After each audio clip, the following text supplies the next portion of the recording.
Olá, tudo bem? José Antônio Milagre, boas-vindas ao meu canal e hoje nós vamos falar sobre guerra cibernética, essa cyberwar e também sobre sanções virtuais e sanções de tecnologia que podem comprometer e dificultar a vida na Rússia. É isso que eu quero trazer aqui para vocês e passar um overview geral até agora das principais sanções que nós temos identificado e que podem sim impactar muito na Rússia e também servir, sem dúvida alguma, de mecanismo para desestabilizar e buscar, de certo modo, cessar essa guerra que nós infelizmente temos constatado. É importante destacar primeiramente o papel do Telegram, algo muito interessante de se colocar aqui em relação a como o Telegram vem se comportando em relação a suportar mensagens, combate a desinformações. Nós tivemos uma nota do fundador e CEO do Telegram, ou seja, o Pavel Durov, no sentido de que ele pretendia suspender total ou parcialmente as atividades do Telegram se essa crise da Ucrânia e Rússia continuasse se aquecendo, porque segundo ele isso estaria se tornando um antro de fake news e informações não verificadas em relação ao conflito. Percebam que raramente o Telegram coopera com autoridades ou, de certo modo, toma uma postura no sentido de indicar a suspensão do Telegram na Rússia ou a suspensão do Telegram na Ucrânia, sobretudo por estar servindo de efetivamente compartilhamento de desinformações, fotos desatualizadas e outras desinformações que podem prejudicar nesse sentido. No entanto, ele foi duramente criticado, ele que já havia afirmado que não existia a possibilidade de fazer um fact-check no próprio Telegram, e se a situação se escalasse, ele considerou a possibilidade de suspender parcial e integralmente as opções de alguns canais do Telegram nos países envolvidos. Ao que parece, ele volta atrás após pressão de muitos usuários que, segundo muitas notícias, pediram para não considerar o bloqueio de canais no Telegram durante o conflito, porque o Telegram seria uma única fonte de informação para eles.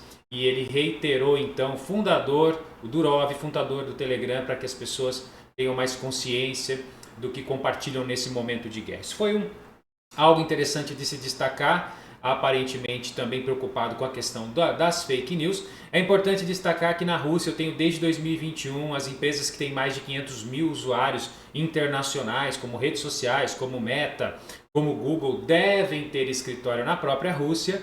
Inclusive, recentemente, o Meta e o Google podem deixar de funcionar na Rússia porque não cumpriram essa norma que exige a fixação de um escritório no país, algo que não existe no Brasil, por exemplo, e que também isso não tem relação com o conflito, mas foi uma manifestação do Telegram que vale destacar, né? É importante destacar que a guerra cibernética ela vem ocorrendo de forma silenciosa e ela causa muitos impactos tão ou mais relevantes do que uma guerra física. A cyberwar hoje ela tem uma consequência devastadora e ela vem ficando cada vez mais evidente nesse mundo moderno. Espionagem entre países, ofensivas contra infraestruturas críticas, gás, óleo, luz. Estamos falando de ataques a instituições financeiras, sites governamentais. O que nós chamamos dessa guerra de Rússia e Ucrânia de uma guerra híbrida. Existe a guerra física que nós estamos vendo e existe uma guerra no mundo dos bits, uma guerra silenciosa que vem ocorrendo e que são ferramentas poderosas, onde se utiliza ferramentas poderosas que podem, sem dúvida alguma, travar a estrutura de países. E a Ucrânia já sofre isso desde 2015, a Ucrânia ficou sem luz em 2015, a Rússia vem se destacando como um país que tem uma ofensiva cibernética e hoje o grande questionamento do mundo é se ela focar em outras regiões. Será que os países hoje estão preparados?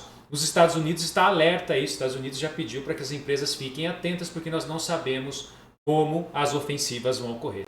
Nós também temos o lado do Anonymous também, buscando aí uma certa justiça, atacando infraestruturas da Rússia, mas a guerra cibernética é silenciosa. Nós todos vimos aí o caso envolvendo o Trojan Hermetic Wiper, que foi disparado antes do início da guerra, 23, 24 de fevereiro, e que teria já paralisado infraestruturas críticas da Ucrânia, ou seja, a guerra virtual acontece.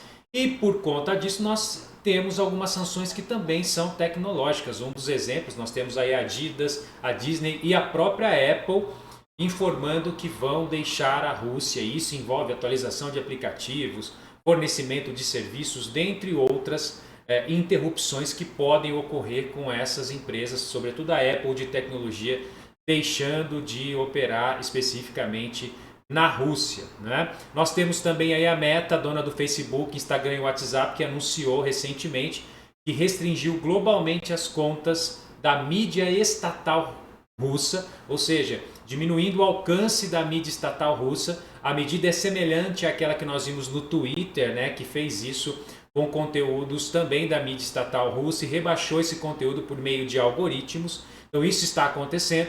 Nós temos também a sanção virtual ou medida adotada por esses grandes players de redes sociais que tem grande concentração de usuários, esses big techs. O próprio Google anunciou o bloqueio de anúncios dos meios de comunicação estatais russos na plataforma e adotou uma medida muito interessante em relação ao Google Maps, né? Ou seja, ele já havia anunciado que desativou algumas funções do Google Maps, sobretudo ligado à Ucrânia, justamente em prol das comunidades locais do país. Ou seja, imagine o Google Maps ativo lá, uma série de funções poderiam ser utilizadas pela própria Rússia e isso foi desativado pelo Google, uma sanção virtual interessante. E o YouTube também, que faz parte da holding também ligada ao Google, a chamada Alphabet, bloqueou também canais operados por meios de comunicações estatais russos.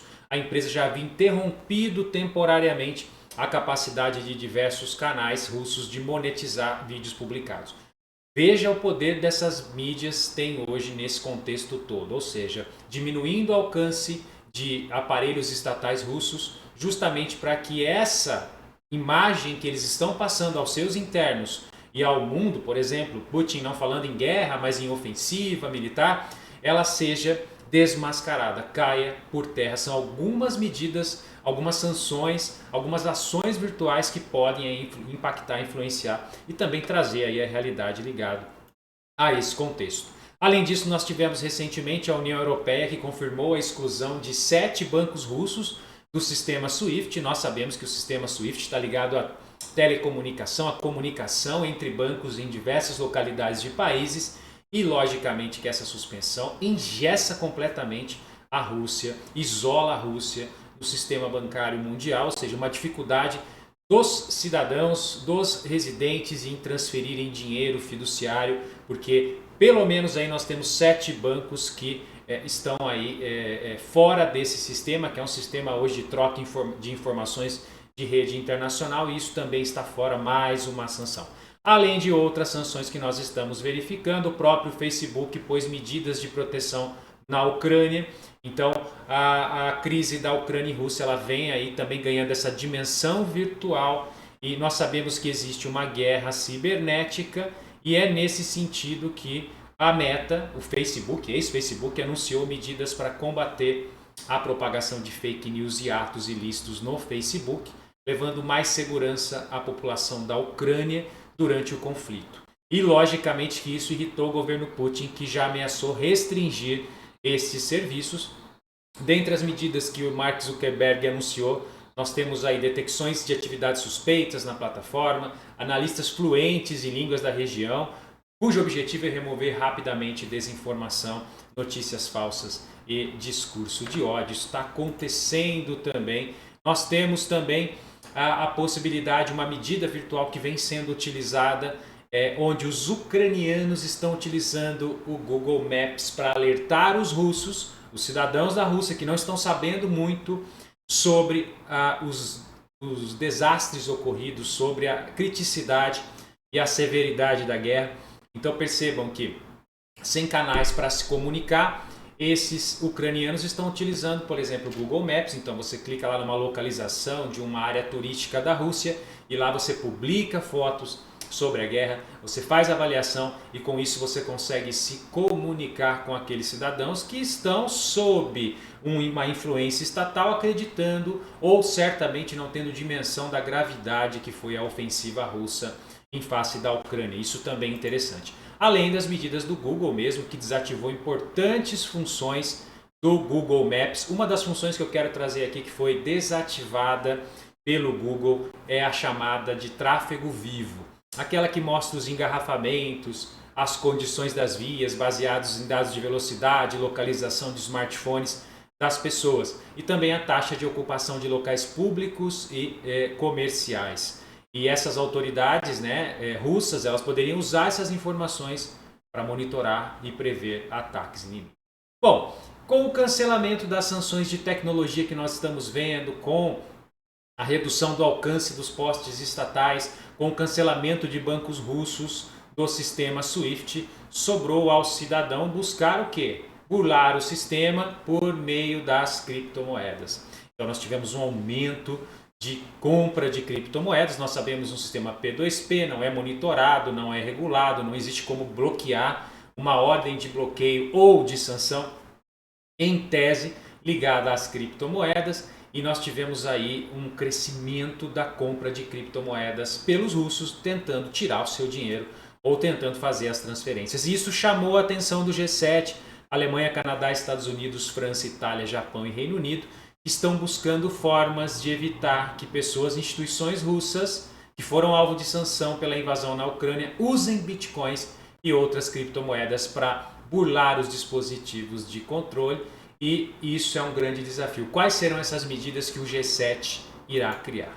É importante destacar que lá na Rússia existe também uma medida que foi adotada recentemente de que os russos só podem negociar criptomoedas em carteiras ou exchanges autorizadas, constituídas no país. Criminaliza, inclusive, torna ilegal as transferências P2P, uma medida do governo que define dado eletrônico e que os operadores devem ter sede aqui no país e que as exchanges precisarão ter pelo menos 100 milhões de rublos, mais ou menos 1,2 milhão de dólares, em ativos de traders profissionais, não menos que 50 milhões de rublos para serem aprovados para negociação. Então, existe essa medida na Rússia já. É importante destacar que a Binance chegou a cogitar, a Binance, uma das maiores corretoras do mundo, chegou a cogitar o bloqueio de contas a partir da Rússia para evitar também transações em criptomoedas, ou seja, enrijecendo ainda mais, fazendo com que os russos aí tivessem maior dificuldade de utilizar as criptomoedas, mas ao que indica, aparentemente voltou atrás, ou seja, a Binance não vai bloquear as transações em criptomoedas da Rússia. Ou seja, se eu não tenho um sistema bancário e se eu começo a engessar as principais exchanges, que são hoje grandes atores na comunicação de criptomoedas, eu tenho uma sanção também muito forte contra os russos, e isso sem dúvida alguma reflete no governo como uma sanção virtual. E por fim, a última sanção que está sendo pedida é muito interessante, a possibilidade da Rússia ser expulsa da internet. É isso mesmo, a Ucrânia está pedindo a expulsão da Rússia da internet. Mas como posso expulsar um país da internet? Explico para vocês, o governo ucraniano quer que a Rússia esteja fora da internet como punição aos ataques que iniciaram no dia 24 de fevereiro. Através de uma carta à Corporação de Internet para Atribuição de Nomes e Números, chamado ICANN, foi solicitado que os domínios de primeiro nível da Rússia, o chamado TLD, e seus certificados SSL fossem revogados e os serviços de hospedagem na web retirados. Significaria algo no sentido de você tentar acessar qualquer domínio ligado à Rússia e ele não conseguisse mais ser acessado, porque eu não tenho mais a resolução desses domínios. E o representante ucraniano do ICANN e o vice-primeiro-ministro ucraniano também foram os responsáveis pela carta que pedem que os servidores raiz DNS situados no território russo sejam desligados. Eu não consegui mais resolver nenhum domínio. Imagine quantos serviços públicos ou informações que não serão mais possíveis, ou seja, não ter mais acesso a esses domínios. E a justificativa dessa medida, dessa sanção virtual, é que a invasão só foi possível devido à propaganda russa e sites de desinformação espalhando o discurso de ódio contra os ucranianos, além de ataques cibernéticos que a Ucrânia vem sofrendo. Todas essas medidas ajudarão os usuários a buscar informações confiáveis em zonas alternativas de domínio, evitando propagação da desinformação. Então percebam, desligar a resolução de domínios russos vem como uma medida, segundo a Ucrânia, para conter a desinformação que foi pregada antes do início da guerra, no sentido de legitimar as ações de Putin e também como uma alternativa para buscar reduzir, cessar os ataques cibernéticos, embora nós saibamos que nem todos os ataques se cessarão por essa medida. Essas são então algumas medidas que eu identifiquei aqui como medidas, sanções no campo tecnológico, virtual, ligado a grandes redes sociais, grandes provedores de aplicações de internet e que hoje estão sendo aplicadas.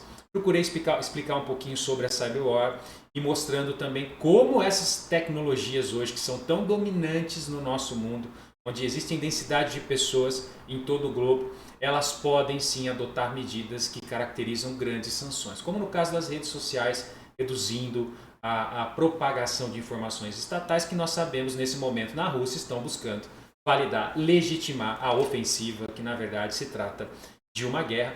Fica para reflexão, né? Sobre a guerra virtual, que é hoje uma realidade, se os países hoje têm cibersegurança e têm estrutura para defesa e ataque, e principalmente, né, quais são as sanções digitais virtuais ligadas a tecnologias que podem ser aplicadas a um país, a uma nação, e que podem caracterizar realmente aí uma pressão muito forte no sentido de conter uma ofensiva desproporcional, enfim, uma guerra declarada pela Rússia. São algumas sanções que nós vimos, aplicativos saindo, grandes players de tecnologia saindo, nós temos o Google aí desativando algumas funções de aplicativos que poderiam ser utilizados para ataques, nós temos as redes sociais diminuindo o alcance de postagens estatais e nós temos até um pedido da própria Ucrânia para expulsar, desconectar a Rússia da internet. Essas são algumas medidas. O que você acha sobre a guerra virtual? O que você acha sobre as contramedidas, outras contramedidas que você identificou? Vamos enriquecer esse debate. Deixe seu comentário, compartilhe. Mais pessoas podem ter acesso a esse vídeo e compreender também esse outro lado da guerra cibernética e das contramedidas cibernéticas, e assim a gente enriquece o debate. E não deixa de se inscrever, assim você coopera para que nós possamos aqui compartilhar conteúdo semanalmente sobre tecnologia, segurança da informação e direito digital. Um abraço e até a próxima.